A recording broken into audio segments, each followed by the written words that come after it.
Pioneers with 23 years experience. School of Allied Health Sciences, VMRF DU, WIMS Hospital Campus, Salem, Puducherry and Chennai.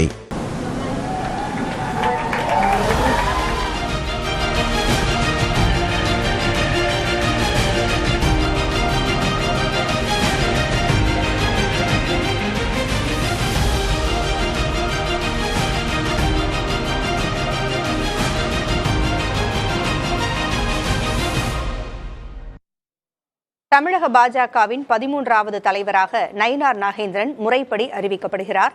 அதற்கான பிரம்மாண்டமான ஏற்பாட்டு விழா வானகரத்தில் உள்ள ஸ்ரீவாரு மண்டபத்தில் நடைபெறுகிறது. விவரங்களை வழங்க செய்தியாளர் சுரேஷ்குமார் இணைந்திருக்கிறார். சுரேஷ்குமார், பிரம்மாண்டமான ஏற்பாடுகள் செய்யப்பட்டிருக்கின்றன. பாஜகவினுடைய நிர்வாகிகள் மற்றும் தொண்டர்கள் குவிந்து வருகிறார்கள். விவரம் என்ன?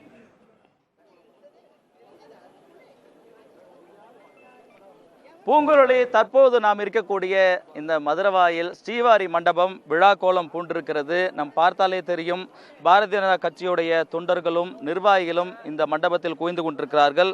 இங்கு ஒரு விழா நடைபெறுகிறது. என்னவென்றால், பாரதிய ஜனதா கட்சியினுடைய மாநில தலைவருக்கான தேர்தல் நடந்து இங்குதான் அறிவிப்பு வெளியிட இருக்கிறார்கள். இந்த தேர்தலில் மாநில தலைவராக நயினார் நாகேந்திரன் விருப்ப மனுவினை தாக்கல் செய்திருக்கிறார். இப்படிப்பட்ட நிலையில்தான் இந்த விழா என்பது மிக கோலாகலமாக நடைபெற்றுக் கொண்டிருக்கிறது. குறிப்பாக பார்த்தோம் என்றால், தமிழக மாநில தலைவர் மட்டுமில்லாமல் தேசிய பொதுக்குழு உறுப்பினர்களை தேர்வு செய்வதற்கான தேர்தலாகவும் இது நடக்கிறது. நம் பார்த்தாலே தெரியும், இந்த தேர்தல் முடிந்தவுடன் இங்கு ஒரு விழாவுக்கு ஒரு பெரிய மேடை அமைக்கப்பட்டிருக்கிறது. தாமரை வடிவிலான இந்த மேடை என்பது ஏற்பாடு செய்யப்பட்டிருக்கிறது. பாரதிய ஜனதா கட்சியை பொறுத்தவரையில் ஏற்கனவே இருந்த அண்ணாமலை தொடர்ந்து தேசிய அளவில் பணியாற்றுவார் என்று அக்கட்சியுடைய உள்துறை அமைச்சர் அமித்ஷா தெரிவித்திருக்கிறார். இப்படிப்பட்ட நிலையில்தான் நயினார் நாகேந்திரன் ஏற்கனவே பாரதிய ஜனதா கட்சியினுடைய சட்டமன்ற குழு தலைவராக இருக்கிறார்.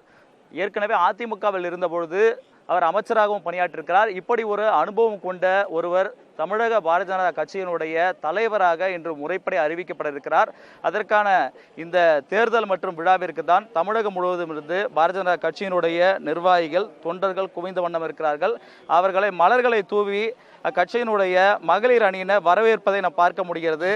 வருபவர்களை வரவேற்கும் வகையில் ரோஜா மலருடைய இதழ்களை தூவி அவர்கள் வரவேற்றுக் கொண்டிருக்கிறார்கள்.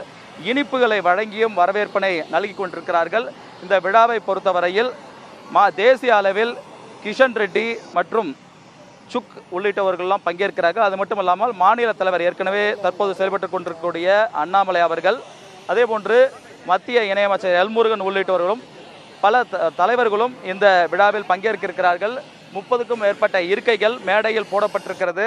ஆகவே இன்னும் சற்று நேரத்தில் மாநில தலைவருக்கான தேர்தல் மற்றும் பொதுக்குழு உறுப்பினருக்கான தேர்தல் நடைபெற்று முறைப்படி நயினார் நாகேந்திரன் தமிழகத்தினுடைய பாரதிய ஜனதா கட்சியின் தலைவராக அறிவிக்கப்பட இருக்கிறார். பூங்குழலி, பாரதிய ஜனதா கட்சியினுடைய புதிய மாநில தலைவராக நயினார் நாகேந்திரன் போட்டியின்றி ஒருமனதாக தேர்வு செய்யப்பட்டார். இன்று அதிகாரப்பூர்வமாக அறிவிக்கப்பட இருக்கிறது. விவரங்களை வழங்கியமைக்கு நன்றி Sureshkumar. Pioneers with 23 years experience. School of Allied Health Sciences, VMRF DU, WIMS Hospital Campus, Salem, Puducherry and Chennai.